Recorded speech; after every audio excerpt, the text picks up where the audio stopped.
Sérgio, professor de atualidades do Méritos, e hoje nós vamos falar sobre cidadania.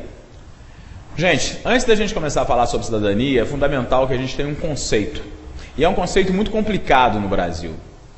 O Brasil é um país que a gente percebe onde ele tem uma relação de afastamento, uma relação de uma tutela muito séria sobre as outras pessoas. Quando eu falo outras pessoas, eu estou me referindo ao outro, não exatamente. No Brasil, nós temos uma dificuldade muito grande de perceber o que seja povo. Quem é povo? Sem entrar em definições muito clássicas, muito técnicas, povo é exatamente nada mais, nada menos do que eu e você. Conclusão? Povo somos todos. Mas no Brasil nós temos muito essa sensação de que povo é o outro. Povo é aquele que é inferior. Povo é aquele que é menos, que é menor, que tem menos bom gosto, que sabe menos. Então, nesse aspecto, é muito complicado você construir um conceito de cidadania. Porque a cidadania não se faz sem o outro. A cidadania não se faz sem mim e sem você. A cidadania é um projeto de construção. E é uma construção individual, mas ao mesmo tempo coletiva. Porque a minha construção individual afeta a sua relação com o próprio meio ambiente entendido não apenas como esse espaço puro, preservado da natureza, não. Meio ambiente que é o espaço urbano, que é o espaço social, que é a nação, a pátria, a sociedade na qual a gente vive. E nós vamos falar hoje exatamente sobre cidadania. O problema é que o Brasil é um país sem povo. E construir a cidadania num país sem povo é extremamente complicado. Mas a cidadania, como tudo, é algo que se constrói, e quando se constrói, se aprende. Quando se aprende, se vive. Então nós vamos falar exatamente disso, que nós estamos em construção, cidadania. E já que o nosso ponto de referência, o nosso ponto de raciocínio, o nosso caminho para pensar a cidadania é exatamente a ideia de povo, dá uma olhada nessa imagem que nós temos aqui. O Brasil, como qualquer país, tem os seus heróis. E em Minas Gerais, no Brasil, na República Brasileira, nós temos como um dos principais símbolos da nossa república, da nossa identidade cultural, a figura de Tiradentes. Essa imagem vai mostrar Tiradentes esquartejado, no quadro do glorioso Pedro Américo, em que Tiradentes aparece aí, totalmente despedaçado, como colocado no altar da pátria para construir a ideia de cidadania, de heroísmo, de identidade política no Brasil. E o interessante, gente, é que o movimento da Inconfidência Mineira, que é celebrado no dia 21 de cada mês de abril de cada ano, esse movimento fracassou. Entre as muitas causas que levaram esse movimento a fracassar foi o quê? Exatamente porque foi um movimento sem povo. O movimento da Inconfidência Mineira, ele foi um movimento elitista. Ele foi um movimento que pretendeu separar Minas Gerais, o Brasil de Portugal, mas sem a participação popular. E esse que é o grande problema, esse que é o grande equívoco no Brasil. Nós precisamos nos entender como povo. E já que o Brasil é um país sem povo, observa de novo o Pedro Américo. Nessa pintura em que ele vai mostrar para nós o grande momento da independência do Brasil, feita por um príncipe português, em relação à metrópole portuguesa. E no dia 7 de setembro de 1822, o Brasil ficou independente. Mas quem viu? O herói subiu no cavalo, levantou a espada e gritou independência ou morte. Quem viu? E aí, a provocação que eu quero fazer a você é exatamente essa. O próprio Pedro Américo coloca ali no quadro dele, eu não sei se de maneira irônica, olha lá o povo ali com as setas amarelas. Estão vendo lá? Povo, cadê? Povo. 1, 2. E o povo está fazendo o quê? Porque cidadania, ela é participação. Mas nós participamos do processo de independência? Houve guerra de independência? Olha lá, o povo. O povo está passivo, assistindo, à distância. E é isso que tem acontecido conosco ao longo desse processo em que nós viemos construindo a cidadania no Brasil. Pois muito bem. 1824, ainda ele, o nosso herói Dom Pedro I, que fez a nossa independência, que nos deu a nossa independência. Independência é essa que a gente assistiu, nada mais. Em 1824, o Brasil teve a sua primeira Constituição. Mas e aí? Foi uma Constituição na qual o povo brasileiro participou? Não. A característica da Constituição de 24 é que ela foi outorgada. O que significa isso? Ela foi imposta.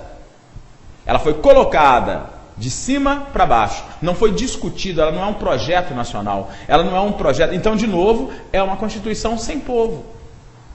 Então, de cidadania, ela não tem absolutamente nada. Depois, em 1889, nós tivemos a proclamação da República. Liberdade, liberdade, abre as asas sobre nós, porque República é a coisa de todos. República é o país ser de todos. Mas o país foi de todos? Não, o país sempre foi de uma elite.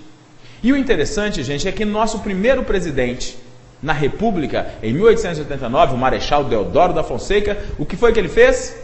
Uma vez que ele não conseguia colocar, empreender no governo o seu jeito autoritário de governar, o nosso primeiro presidente, que não foi eleito, aliás, minto, foi eleito sim, foi eleito, mas por quem? Foi eleito de maneira indireta, por deputados e senadores que não eram eleitos pelo povo, porque o voto era censitário. O que é voto censitário? É aquele voto no qual a pessoa, para ser eleita, ou para votar, ela tem que ter muita grana, ela tem que ter muito dinheiro. Então aquele congresso que existia não representava, na verdade, o povo brasileiro. Representava apenas um segmento desse povo, uma oligarquia, uma elite. E o nosso primeiro presidente eleito, renuncia porque pretende, torna-se ditador, e não tem o apoio dessa mesma elite para governar. Na sequência, nós tivemos em 1930, na República, um outro presidente, Washington Luiz, eleito dentro daquele esquema da política do café com leite, das oligarquias, do clientelismo, da fraude, sem povo, repito, sem cidadania. Quando parcela do povo brasileiro, principalmente os operários, começam a exigir direitos, querem fazer greves, querem ter direito de aposentadoria, de trabalho, etc., o que esse presidente diz? Que trabalhador não é problema social, trabalhador é problema de polícia. E o senhor Washington Luiz vai governar quase todo o seu período de governo com estado de sítio, suspendendo as liberdades e as garantias individuais. Nesse sentido, de novo, mais um governante sem povo. Depois nós tivemos Getúlio Vargas, criador da carteira de trabalho, Getúlio Vargas, que deu as leis trabalhistas ao Brasil, o grande presidente, mas que também tornou-se ditador.